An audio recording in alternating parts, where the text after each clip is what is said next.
Hello, greetings and welcome to this video.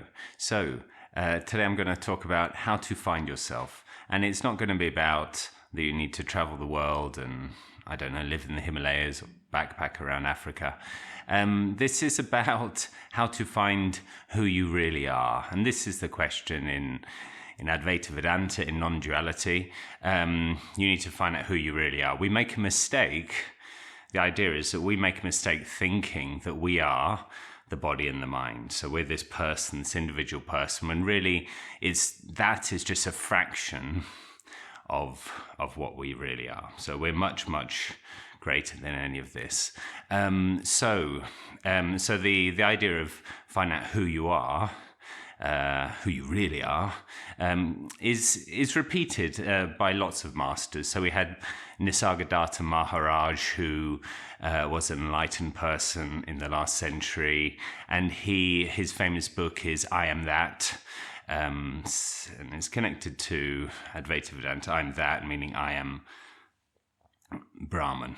I am the ultimate reality, basically. And another famous master was Ramana Maharshi, and his big thing was find out who you are. Yeah. And another one more contemporary, a Western teacher, Jean Klein, he said that the only question is who am I? And after that, there are no more questions. So this is the aim of the practice, basically, to find out who you are. Now I'm going to present one way that comes from Advaita Vedanta. It's a traditional way of finding out who you are, okay? What we do first is we try to clear up the mistake of what we think we are normally in the everyday world. We get rid of that mistake, because that's what causes all the problems, the feeling of vulnerability, isolation, limitation.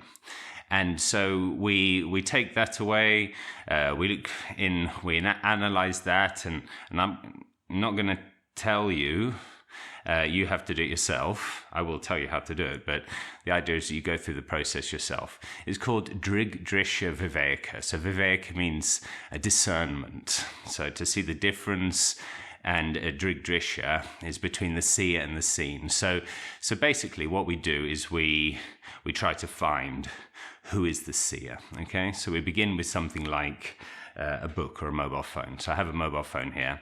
Now, so I'm looking at the phone. The phone isn't looking at me now. So clearly the phone is the object and I'm the subject. Now, I'm an English teacher, so every day I teach English as a foreign language. So I teach Spanish people how to speak English. So every day we're talking about subject and object and verbs and structures like this. So I don't know, I assume everyone else is familiar with this, but I'm the observer, I'm the subject, and the phone is the object. I'm looking at the phone's not looking at me. I hold the phone. So I hold the phone. I'm the subject, the verb is to hold, and the object is the phone, yeah? So I am the subject. My body actually is the subject. My hand, really. But then if I look at my hand, so I'm looking at my hand here, my eyes are looking at my hand, and I'm looking at my hand, the hand isn't looking at me. So clearly the eyes are the subject and the hand is the object. Then we look at the eyes. So I can close my eyes, I can open my eyes, I can control my eyes, I can move them. So my eyes are the object and I am the subject, so my thoughts, I would assume. And a lot of people think that they're the body. And that's I do as well. I go around thinking I'm the body. But when we just look at it a bit more carefully, we see that if you lost a limb, you'd still be you. So you're not completely the body. Often people think that maybe I'm not the body because the body's going wrong and it's doing things I don't want. I'm the thoughts, the mind. And so then we progress to that analysis. So I think of something, so just any thought. So for example, 1, 2, 3, 4. Now, so 1, 2, 3, 4. Now, Am I thinking 1, 2, 3, 4? Is 1, 2, 3, 4 thinking of me? Well, clearly I'm thinking 1, 2, 3, 4. So the thought is the object and I'm the subject. And so clearly the thoughts are not me. And we can see this when if people with addiction, they can't control their thoughts, and I can't control my thoughts. If you sit in meditation, even, the thoughts just come and go. If you try to hold on to a thought, you'll find yourself thinking another thought pretty quickly. If you try to predict your next thought, it's impossible to do. So we're not really our thoughts either. We observe the thoughts come and go. And the same with the emotions, so you can see your emotions. Now, deeper than that, they say in Advaita Vedanta, is the intellect. So this is something that, how you understand things, basically. And we can see this with a joke. So I'm not going to tell you a joke, but with a joke, there's the setup, and then there's the punchline. And the setup is you form in your mind, you understand a certain situation, and the punchline is that there's a twist and the situation changes something you don't get, you didn't anticipate. And so that change from understanding, you didn't understand, and then you understand, or you do understand, and then you understand something different. You're seeing this change in the understanding. So clearly you're not your understanding, you're not the intellect. We can see that this isn't really thought. I mean, it's a type of thought, but it's not verbal thought, because if somebody explains a joke, it's not funny. It's about, no matter what the words are, it's about setting up an understanding of something, and then that understanding being changed, and then you find it funny, the contrast.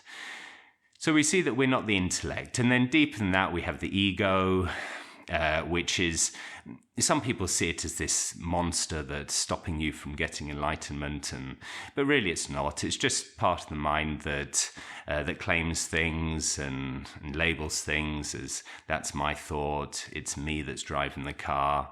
I mean, if you think you drive your car and there's just driving going on, you're not really thinking, I'm driving. You're so involved in the driving, the threats and things like that, or maybe you're just daydreaming. But no, let's forget about daydreaming. So you're just driving. And then ever so often, the ego or a thought comes that says, it's me driving. Now you can see this happen. So clearly the ego isn't you. It's something you can observe. So you're not the ego either. Now, we have this feeling, if you go deeper, this feeling of being me, this feeling of being the observer, and the viewpoint that comes with it. But I can observe that, I can see that. And again, I am the subject and this is the object. So clearly I am not this feeling of being aware. There's something deeper that I am. And if we look for that, we can't actually find it anywhere. So it's nowhere to be found now. So here we've created a big duality. There's me that apparently can't be found anywhere, and then there is the world, including my body, my thoughts, my emotions, all of that is the world. And then there's the observer that's nowhere to be found. Because as soon as you find something, it's an object, so it's not actually you. Now, in Advaita Vedanta, they have this idea of neti, and I heard one interpretation of it, which is neti means nothing, and of course, so you say neti, so I'm not this, I'm not this. And one interpretation that I heard from Swami Sarvapuriyananda is that the first neti is for everything in the world. I'm not any of this. And so then you think, so I'm nothing then. And the second neti is to say, no, you're not nothing either. So clearly there's something here. Now, so here we've got this big duality. Clearly we haven't reached non-duality. So then we go to the next phase. But we have removed the false understanding, the false belief that we are the body or, the thoughts or the mind or any of that. So now we can look at how a dream works. So in a dream, you're asleep and your body's in bed And in the dream, you have a body, and you look out of the body. Certainly, I always look out of my body in my dream. I'm never looking out of anybody else's body. It's always kind of me in the dream looking out of my eyes. Now, that body that I have, that I'm looking out of, I look out of it just kind of because of habit, because of conditioning, because that's where I always look out of. So clearly in a dream, that's where I would look out of. However, everything in the dream is me. It's all made up of it's my dream. It's all made up of my thoughts, my mind is everything in the dream. And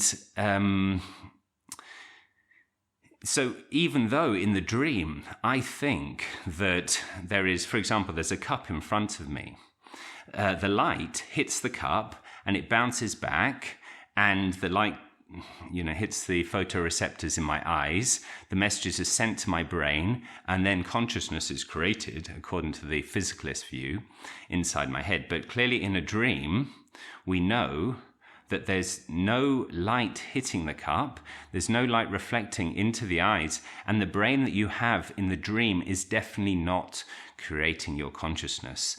If anything, if we admit, if we say, even the materialist point of view, even from the physicalist point of view, they would say that, yes, your brain in the dream is not creating your consciousness clearly.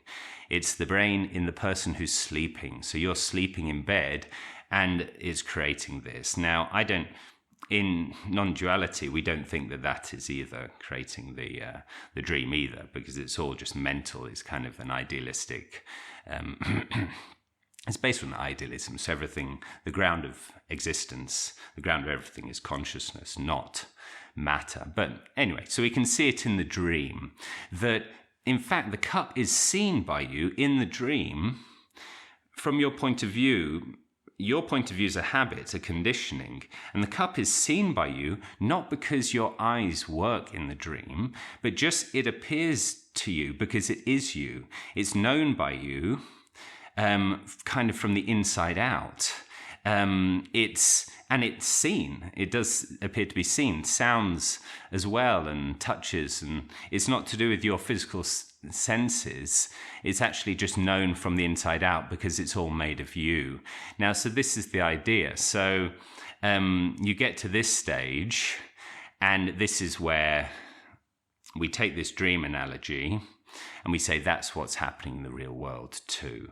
So the physicalists would say that inside your brain, okay, all the light comes in and the sounds come in, and this thing that you're living in is created inside your head, and it's made out of thought. It's made out of qualia, sensations, experiences, and but outside there is and it's all you.